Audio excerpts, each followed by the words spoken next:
Our last speaker for the day is Liel Bridgford, a psychologist, a writer, training psychologist, professional, and a disability and justice advocate. And Liel will talk about protecting disabled people's mental health in emergency preparation. And she is all the way from Australia, so she sent us a recording, and I am very happy to share it. Please, let's hear from Liel. Let you know that today I'm going to talk about discrimination, and just to let you know that it might be a little bit difficult to engage with, so please look after yourself as you're engaging, and feel free to reach out again for more support from me or for some more resources on where to get help in your region. Today I'll be talking about disability, ableism, and disability and mental health, and what I describe as anti-ableism work. And we'll link it, of course, to emergency preparedness. I hope you'll find it useful. Before I begin, just a bit of an introduction.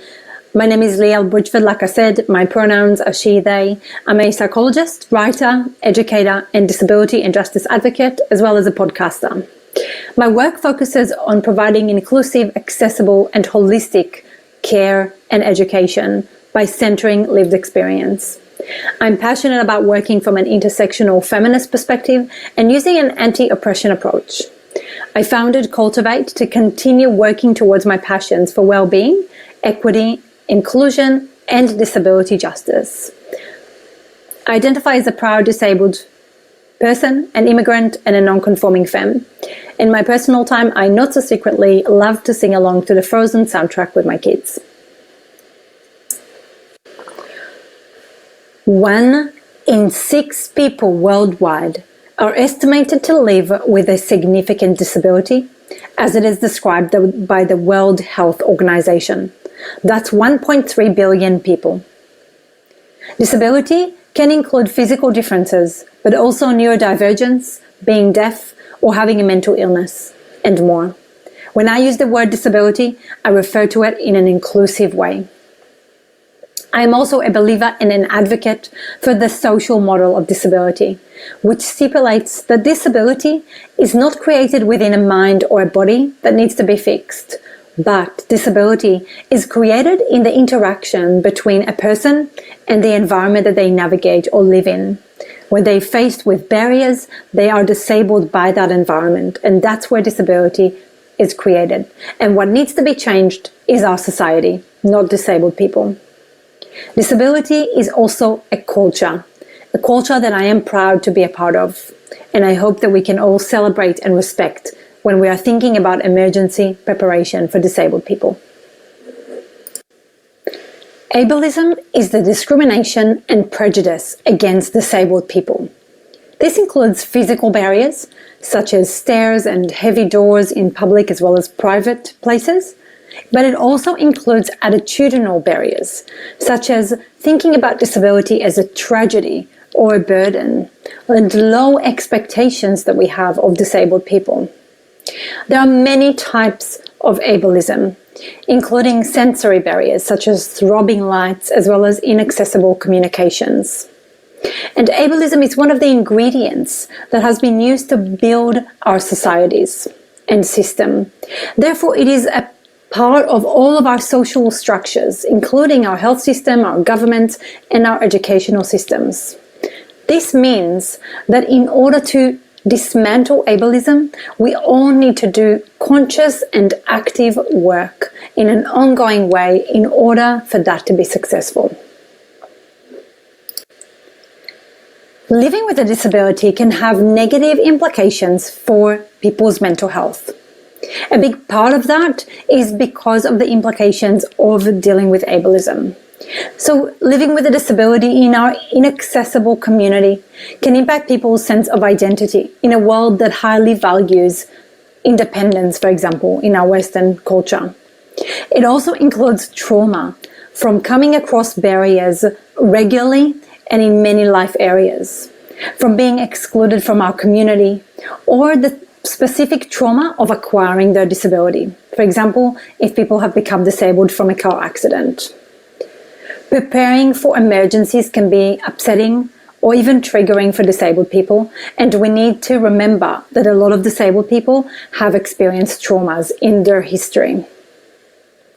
The preparation itself can often bring out ableist attitudes in people, and that can impact people's mental health and their engagement with services and the community. Ableist attitudes can include some of those that I've described before, so disabled people being seen as a burden or a tragedy, and then being the last ones on the list for emergency preparation. If this is the undertone of our training or our policies or our drills or even attitudes of family members or colleagues, it can absolutely affect disabled people's ability to engage with that preparation and really take on the work and the help that they need to keep safe. Physical needs as well can sometimes contradict people's mental health needs, and that's tricky. Of course, we need to prioritize physical needs in an emergency, but we need to also make sure we're prioritizing mental health needs as much as possible. So, for example, we need to make sure there's enough staff who are trained in managing mental health risks and difficulties such as suicide ideation, self-harm or risk-taking behaviors, as well as dissociation. Having a psychologist who is trained on your team, at least in a consultancy capacity, is incredibly important. When preparing for emergencies, we need to center the voice of disabled people as much as possible and work towards ensuring that their preferences are fulfilled as much as possible. For example, if people have a preference not to be carried down the stairs manually, can we think about an alternative? Or if people have sensory needs, and thinking in advance about alternative arrangements is going to really make a difference for people's mental well-being.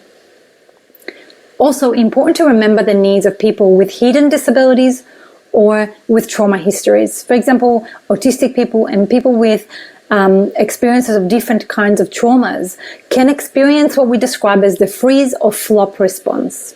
That's a trauma response that happens when the body perceives a significant threat and is unable to fight or flight the situation. And that can be triggered sometimes by loud noises, for example, or yelling or sirens in the background. And we need to really make sure that we discuss that in advance with disabled people and think about alternative ways to communicate and keep that person safe. For example, can we use communication cards or particular apps on people's phones, or have a particular safe person in their workplace or their family to guide them through that emergency? Can we provide earplugs or noise-cancelling headphones for people to minimize the triggers that people experience in the sensory environment? All of that is going to make a big difference to people's mental well-being. We talked about what ableism is. I want to mention what is anti-ableism work, because it is relevant both for our professional life and our personal life.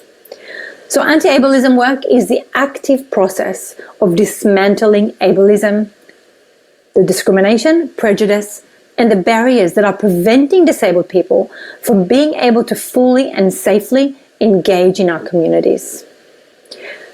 Anti-ableism work must be an ongoing process that we engage with, because we all have unconscious bias that is there against disabilities and disabled people. So only by unlearning that we can be truly effective allies to the disability community.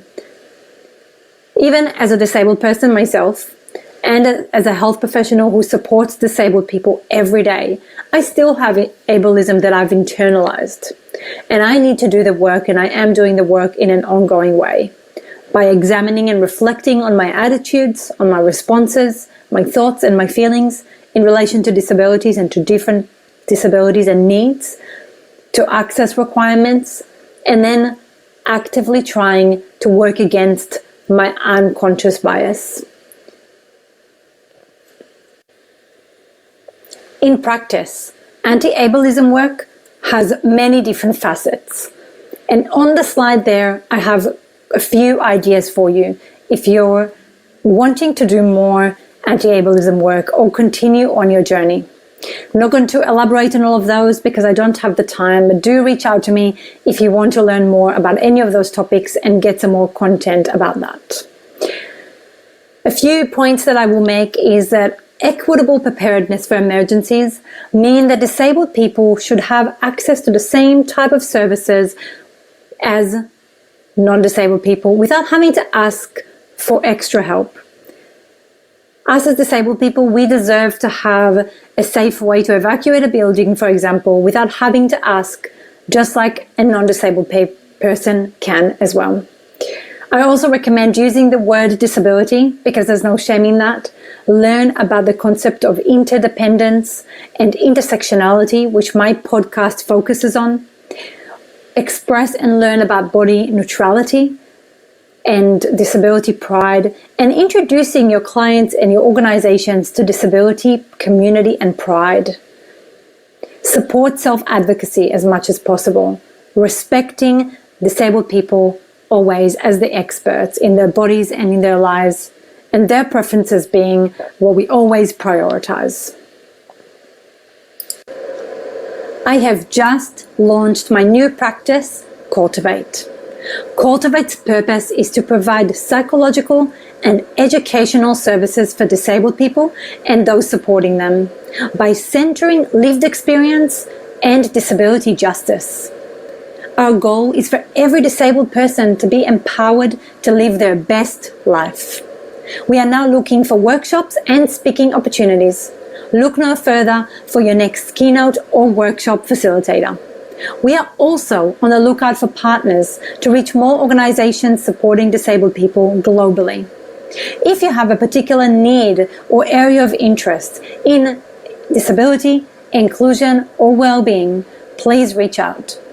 Either way, I'd love to hear from you through our email or website, which is on the slide. Our website is cultivatewithak.au and our email is contact@cultivate.au. I would love to hear your thoughts about today's presentation and talk about future ideas for collaborations. You can also find me on social media on Liel. Perfect. Thank you very much.